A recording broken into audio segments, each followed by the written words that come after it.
আসসালামু আলাইকুম আমার খামারি ভাইয়েরা।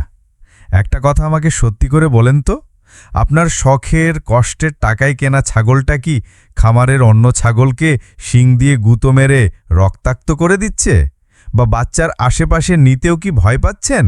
এই একটা চিন্তায় কিন্তু অনেক খামারি ভাইয়ের রাতের ঘুম নষ্ট হয়ে যায়। শুরুর দিকে আমিও ভাবতাম শিং থাকা তো ছাগলের সৌন্দর্য, প্রকৃতির নিয়ম। কিন্তু ভাই, নিজের চোখের সামনে যখন একটা পাঠা আর একটার পেটের চামড়া ফুটো করে দিল আর চিকিৎসার জন্য হাজার হাজার টাকা খরচ হলো, সেই দিন আমার শিক্ষা হয়েছে।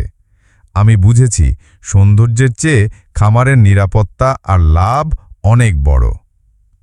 আজকে আমি ছাগলের শিং কাটা নিয়ে কথা বলবো। কেন কাটবেন, কখন কাটবেন, আর সবচেয়ে জরুরি কিভাবে নিরাপদে কাটবেন যেন আপনার ছাগলের কোনো ক্ষতি না হয়। আমরা অনেকেই শিং কাটার সময় কিছু মারাত্মক ভুল করি, যেমন বেশি বয়সে শিং কাটা, সাধারণ করাত বা রক্তপাত হয় এমন যন্ত্র ব্যবহার করা, অথবা কাটার পরে কোনো যত্ন না নেওয়া। এই ছোট ভুলগুলোই কিন্তু পরে বড় বিপদ ডেকে আনে। ছাগলের ইনফেকশন থেকে শুরু করে মৃত্যু পর্যন্ত ঘটাতে পারে। এখন প্রশ্ন হলো, শিং কাটলে লাভটা কি? ব্যাপারটা শুধু মারামারির না ভাই, এটা আপনার খামারের ব্যবস্থাপনার প্রশ্ন। একটা সহজ হিসেব বোঝেন। শিং না থাকলে ছাগল শান্ত থাকে, একে অপরকে আঘাত করে না, খাবারের সময় মারামারি করে না, যার ফলে সবার স্বাস্থ্য ভালো থাকে। কম জায়গায় বেশি ছাগল পালন করা যায়, আর আপনি বা আপনার বাড়ির বাচ্চারাও নিরাপদে খামারে যেতে পারে। আর সত্যি কথা বলতে, কোরবানির সময় বা বিক্রির জন্য শিং ছাড়া শান্ত ছাগলের চাহিদা কিন্তু বেশি থাকে। তাই এটা একটা লাভজনক সিদ্ধান্ত। তো চলুন এখন আসল কাজটা দেখি। আমি আজকে রক্তপাতহীন এবং সবচেয়ে নিরাপদ পদ্ধতিটা দেখাবো, যাকে বলে ডিবার্ডিং বা শিং পুড়িয়ে দেওয়া। প্রথম ধাপ, সঠিক বয়স।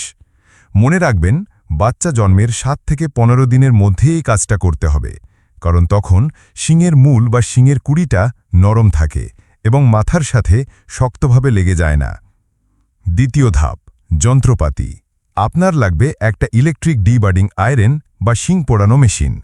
আজকাল অনলাইনে বা পশু চিকিৎসার সরঞ্জামের দোকানে এটা কিনতে পাওয়া যায়। আর লাগবে কিছু জীবাণুনাশক, যেমন পভিডন আয়োডিন বা নেগুহন পাউডার। তৃতীয় ধাপ, প্রস্তুতি। মেশিনটিকে বিদ্যুতের লাইনে লাগিয়ে খুব ভালোভাবে গরম করে নিতে হবে। লোহাটা যখন একদম লাল হয়ে যাবে, তখন বুঝবেন এটা তৈরি।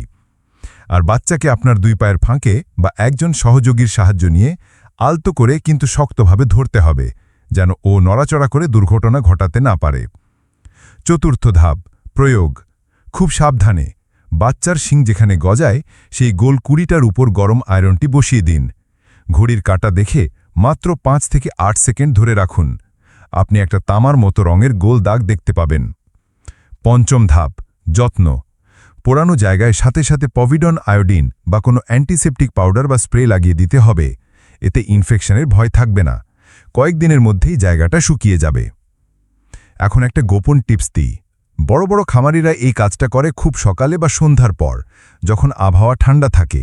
এতে ছাগলের ধকল বা স্ট্রেস কম হয়। আর পোড়ানো জায়গায় যদি একটু নিমের তেল বা খাঁটি হলুদের গুঁড়ো লাগিয়ে দিতে পারেন, তাহলে তো কথাই নেই। এটা হলো প্রাকৃতিক অ্যান্টিবায়োটিক। ইনফেকশনের ভয় প্রায় শূন্যের কোঠায় নেমে আসবে।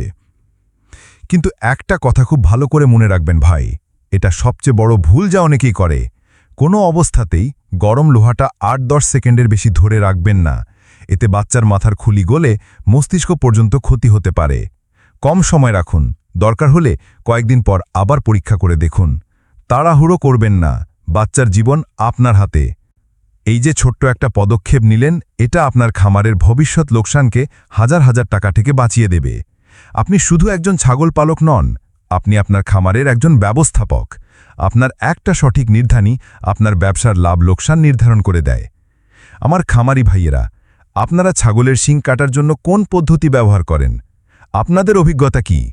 কমেন্টে সবাই নিজের অভিজ্ঞতা জানান, যাতে আমাদের নতুন খামারি ভাইয়েরা শিখতে পারে এবং আমরা একে অপরকে সাহায্য করতে পারি। শিং কাটার পর বাচ্চার যত্ন কিভাবে নেবেন বা ছাগলের বাচ্চার অন্যান্য রোগ যেমন নাভি পাকা রোগের ঘরোয়া চিকিৎসা নিয়ে যদি বিস্তারিত ভিডিও চান আমাকে অবশ্যই কমেন্টে জানাবেন। আগামী ভিডিওতে এই গুরুত্বপূর্ণ বিষয়গুলো নিয়ে কথা বলার চেষ্টা করব। সবাই ভালো থাকবেন, নিজের খামারের যত্ন নেবেন। আল্লাহ হাফেজ।